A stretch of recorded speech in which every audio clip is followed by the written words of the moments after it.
Hello అండి, అందరూ ఎలా ఉన్నారు? నేనైతే చాలా బాగున్నాను. మీరు కూడా బాగున్నారని అనుకుంటున్నాను. ఈరోజు రెసిపీ వచ్చేసి సాంబార్ అండి. ఇలా చేస్తే రైస్లో అయినా తినొచ్చు, అలాగే ఇడ్లీలోకైనా తినొచ్చు. ముందు రెసిపీ స్టార్ట్ చేసేద్దాం, వచ్చేయండి. ముందుగా కుక్కర్ తీసుకొని అందులో అరగంట పాటు నానబెట్టిన కందిపప్పు వేసేసుకొని, అలాగే 1 కప్పు వాటర్ పోసుకొని కుక్కర్ మూత పెట్టేసి చక్కగా 2-3 విజిల్స్ వచ్చేంత వరకు ఉడికించుకోండి. ఈలోపు పప్పు ఉడికేలోపు మనం సాంబార్కి ముక్కలు ఉడికించేసుకుందాం. దానికోసం స్టవ్ మీద ఒక ప్యాన్ పెట్టుకొని అందులో 2-3 టేబుల్ స్పూన్స్ ఆయిల్ వేసుకొని చిన్నగా కట్ చేసుకున్న టమాటాలు, ఆనియన్స్, క్యారెట్, ములక్కాయలు, పచ్చిమిర్చి, సొరకాయలు అన్నీ వేసేసుకొని చక్కగా కలిపేసుకొని వేయించుకోండి. ఇవి చక్కగా ఉడికించుకోవాలండి. 80% అనేది ఉడకాలి. శాంతం ఉడికిపోతే సాంబార్లో ముక్క నలిగిపోతుంది అన్నమాట. 80% ఉడికించుకోండి. చూసారు కదా, పప్పు ఉడికిపోయిందండి. నేను ముందుగా నానబెట్టుకున్నాను కాబట్టి తొందరగా పప్పు అనేది ఉడికిపోయింది. చూసారు కదా, ఇలా ఉడికిపోయిన తర్వాత మెత్తగా మెదిపేసుకొని పక్కన పెట్టేసుకోండి. మన ముక్కలు కూడా 80% ఉడికిపోయాయి.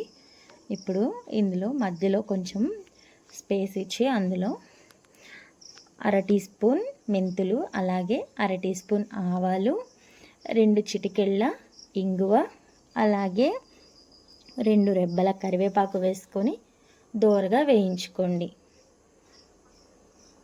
ఇవి ఎందుకు వేస్తున్నానంటే మెంతులు టేస్ట్ బాగుంటుందండి. సాంబార్లో అయితే చాలా టేస్ట్ వస్తుందన్నమాట. అందుకని ఇవి వేస్తున్నాను. వేసుకొని మొత్తం మిక్స్ చేసేసుకొని అందులో మనం ఉడకబెట్టిన పప్పు ఉంది కదండి, అది వేసేసుకొని చక్కగా ఒకసారి కలిపేసుకోవాలి. నేను చింతపండుని ముందు నానబెట్టేశానండి. నానబెట్టి చింతపండు అది ఇలాగా రసంలాగా తీసేసుకొని చింతపండు వాటర్ తీసేసి ఇందులో 2 టేబుల్ స్పూన్ కారం, అలాగే 2 టేబుల్ స్పూన్ సాంబార్ పొడి వేసుకొని చక్కగా కలిపేసుకోండి గడ్డలు లేకుండా. ఇది ఇందులో ఎందుకు వేస్తున్నానంటే పప్పులో వేస్తే గడ్డలు కడుతుంది, సరిగా కలవదు. కాబట్టి ఈ వాటర్లో వేసేసుకొని ముందుగా కలిపేసుకుంటే మనకి పప్పులో గడ్డలు కట్టకుండా ఉంటుందండి.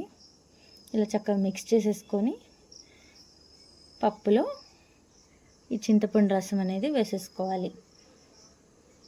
వేసుకొని చక్కగా కలిపేసుకొని ఇందులో 3 టీ స్పూన్ల ఉప్పు, అలాగే 1/4 టీ స్పూన్ పసుపు వేసుకొని చక్కగా ఒకసారి మిక్స్ చేసేసి చక్కగా మరిగించేసుకోవడమేనండి. బాగా దగ్గర పడేంత వరకు మరిగించుకోవాలి. ఇలాగా చాలా దగ్గర పడిపోయిన తర్వాత ఇందులో చిన్న బెల్లం ముక్క అనేది వేసుకోవాలి. బెల్లం ముక్క వేస్తే అన్నిటినీ అంటే ఉప్పుని, కారాన్ని, పులుపుని సెట్ చేస్తుంది అన్నమాట. బెల్లం చాలా బాగుంటుంది. తప్పకుండా స్కిప్ చేయకుండా వేయండి. సాంబార్ మరిగిపోయినాయండి. ఇప్పుడు పోపు వేసేసుకుందాం. సాంబార్కి జీలకర్ర, ఆవాలు, ఎండుమిరపకాయలు, అలాగే వెల్లుల్లిపాయలు, 2 రెబ్బల కరివేపాకు వేసుకొని లైట్గా వేయించుకొని సాంబార్లో వేసుకొని కలిపేసుకోవడమేనండి. చూసారు కదా, సాంబార్ రెడీ అయిపోయింది. చాలా బాగుంటుందండి. ఇలా తప్పకుండా ట్రై చేయండి. అలాగే మీకు ఏమైనా కొత్త రెసిపీస్ కావాలనుకుంటే నాకు కామెంట్ చేయండి, నేను తప్పకుండా చేస్తాను. అలాగే నా ఛానల్ సబ్స్క్రైబ్ చేసుకోండి, లైక్ చేయండి, షేర్ చేయండి, కామెంట్ చేయండి.